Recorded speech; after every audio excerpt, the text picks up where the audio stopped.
The Random Jottings of Donalf J. from Nelson in Pendle. A Luddite leader. In the small village of Marsden-in-Saddleworth, located in the West Riding Yorkshire, a group of cloth workers and finishers came together in the year 1812. Frustrated by the introduction of new machinery that threatened their livelihoods, they formed a secret society with the sole purpose of destroying the machines that were bringing about their downfall. Their actions sparked a series of riots that spread throughout the district, targeting the mills of the manufacturers. Under the cover of darkness, the rioters attacked the mills, wreaking havoc and causing destruction. Chaos ensued, and the once peaceful village was filled with fear and uncertainty. The manufacturers offered substantial rewards for the capture of the individuals responsible for the attacks, hoping to bring an end to the violence and protect their businesses. Amidst the turmoil, a young man arrived at a lonely public house at the bottom of Stony Bonk.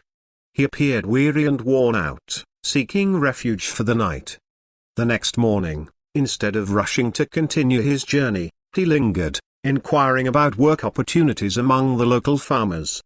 The innkeeper, observing his reluctance to interact with strangers, grew curious about the newcomer. One day, a traveller from Yorkshire stopped by the inn during lunchtime. Engrossed in the recent news, he pulled out a newspaper and began reading aloud the accounts of the Luddite apprehensions. As the young man listened intently, a sudden change came over his face, a chilling pallor and a look of fear. Sensing something amiss, the traveller became suspicious of the young man's reaction. Dropping his knife and fork, the young man's secrets seemed exposed. The traveller made a swift decision to act upon his intuition without revealing his suspicions to anyone.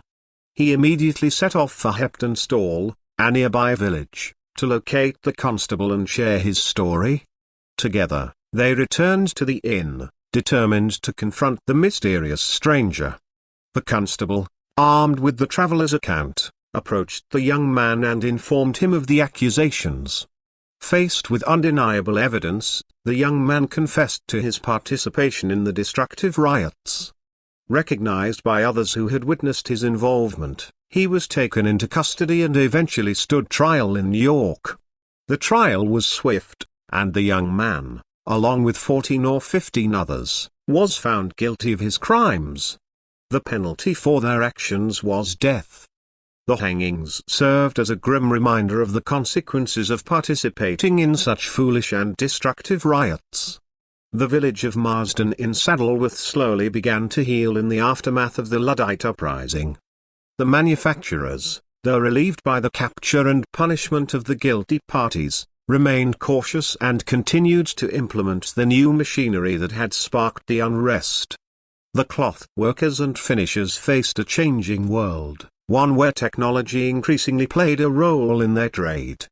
Over time, the Luddite riots became a cautionary tale, a reminder of the dangers of resisting progress and technological advancements.